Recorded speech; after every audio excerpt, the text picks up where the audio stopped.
follows me will not walk in darkness. Magandang oras mga katiyats at magandang buhay sa lahat ng ating mga kababayan at sa ating mga katiyats sa buong Pilipinas, Luzon, Visayas, Mindanao at sa ating mga katiyats in abroad. Sana ay nasa mabuting kalagayan palagi tayo. Okay, meron tayong natanggap ditong padalang pictures. Wala nga itong video pero ito maganda naman ang picture na padala sa atin. Talagang ito, man-made markers. Ang maganda rito ay meron talaga siyang marka ang bato. Ayan o. At sa palagay ko ito yung parang ulo. Nasa harapan yung marka. Sa unahan yan ay merong malapad na bato. Parang may litrang V na nagaganyan. Ayan o. Magkikita siya. At ito yung sa likod yata yung mga marka na parang English alphabet. Kaya maganda kapag mga English alphabet, ayan ay mga soccer deposit lamang. Ayan o. Ito, dito tayo mag-umpisa. Ito yata yung bato na nasa unahan niya. Dito o. Ito yata yung bato na ito. At kung ito'y paakyat kasi ito ang turo eh. Ayan o. Paakyat ang kanyang trail. Ito'y trail marker. At kung dito sa itaas banda yung bato na may marka na English alphabet na parang ganyan ang itsura. Parang may liig. Nagaganyan no. Considered salakot pa rin yan.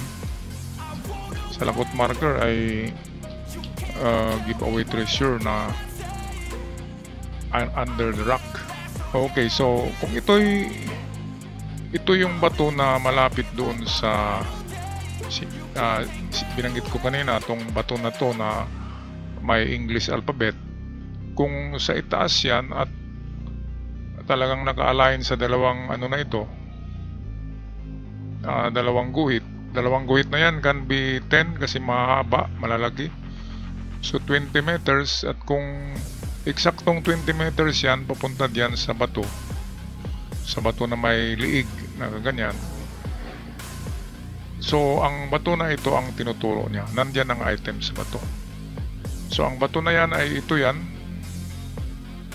sa likod ito na merong liig, and then ang harapan nito ay yung may litra. So ito yon, ang bandang kaliwa niya kunti ay yun pala ang bato. At sa tingin ko malapit lang to, mga nasa 7 meters or 10. Malapit lang pala yan no? So pwede yung dalawang guhit ay pwedeng 5-5 ang value niya. Ito, so pwedeng 5-5, kaya nga hindi fix ang mga value ng mga ganyan.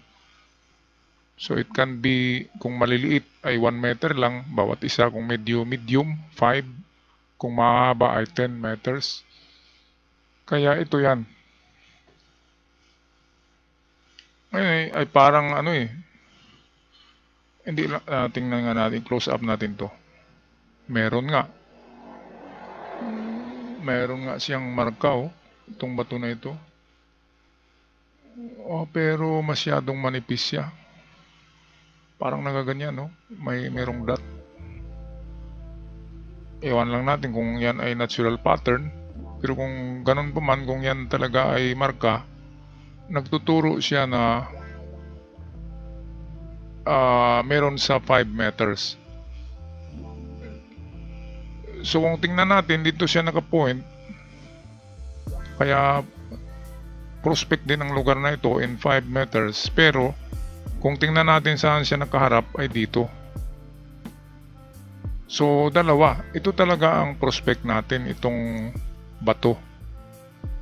Kasi mabilog na bato at may marka siya at meron siyang liig.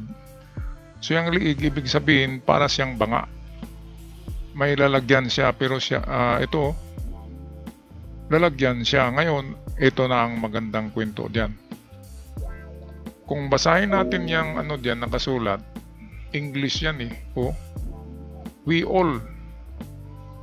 Well yan. We all. We will. Ganyan. We will. We will dome. We will dome. Or we will come. Come yata to eh kasi merong E dito.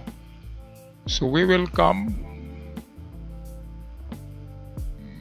We will come. M ito. So we will come to row. Ang last ay row. Ito R-O W. To re-row. To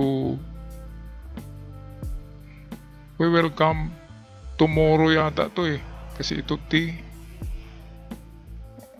We will come tomorrow. Alangan naman we will come to re-row. Diba? So atin na lang yan i-decipher. So we will. Shortcut yan ng will. We will come tomorrow. So ibig sabihin, babalik sila kinabukasan. Or sila babalik in the future. Ganyan yan.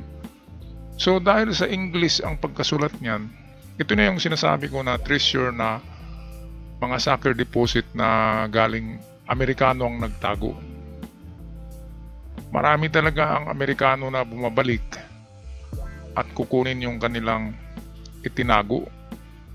Pero sa ngayon ang bumabalik yung kanilang mga anak na. Kasi matatanda na yun eh. So ito siguradong soccer deposit ito. Ang Amerikano ay hindi yan nagbaon sa lupa. Minsan lang ako nakarinig na may ibinaon ang Amerikano sa lupa. Ang estratehiya ng Amerikano ay ilagay talaga yan sa loob ng mga bato. Putasan nila ang bato, gagawa sila ng chamber, tsaka isimento nila uli. Katulad niyan. So pwedeng tanggalin itong liig ng bato na yan. Baka mayroong butas yan dito. Soccer deposit means small deposit pero siguradong milyonaryo ka. Kasi mahigit 1 kilo yan, umaabot yan ng 3 kilos ang mga soccer deposit. So yan ay assorted jewelries, gold. Pero hindi yan mga gold bars kasi ang gold bars ay nabilong yan sa General at Emperor. So yung mga kwintas-kwintas lamang, hindi yun nirimit ng mga sundalo. Nilagay lang sa mga bulsa nila. Hindi nang mahuli naman yung mga Hapon ng Amerikano, ay kinuha naman ng mga Amerikano at itinago. Hindi din binigay kay Douglas sa kanilang general. Kaya yan ang nangyari na mayroong mga American deposit. Pero maganda soccer deposit. Nasa bato lang talaga to. Kung wala sa bato na ito ay nariyan sa yung tinuro natin kanina, itong bato na ito. Pwede ito na yung lapida. Pwedeng dito sa tinuturo na nitong V. At pangalawa ay pwedeng sa bato na ito. Pero sabi ko ay kung Amerikano hindi gaanong nagbaon. Kaya tingin ko nasa bato. Gamitan nyo yan ng magandang detector ang bato. At kapag nag-detect ang loob ng bato, itong malaking bato, ibig sabihin nasa loob niya. Okay, so maganda.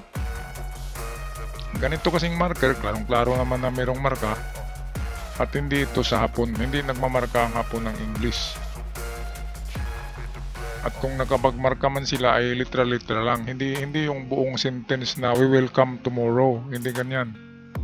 So ito ay American stash or American quick deposit. Okay, so yan lang gawin nyo. Detect nyo ang bato at yung bato na kaharap niya rin. Detect nyo rin ang lupa, baka sakaling ibinaon. Okay, so maganda. Good luck sa inyo dyan mga katiyats. Ako'y magpaalam na. Maraming salamat. Huwag kalimutan mag-subscribe sa channel kung bago pa lamang kayo. Hanggang sa muli, paalam.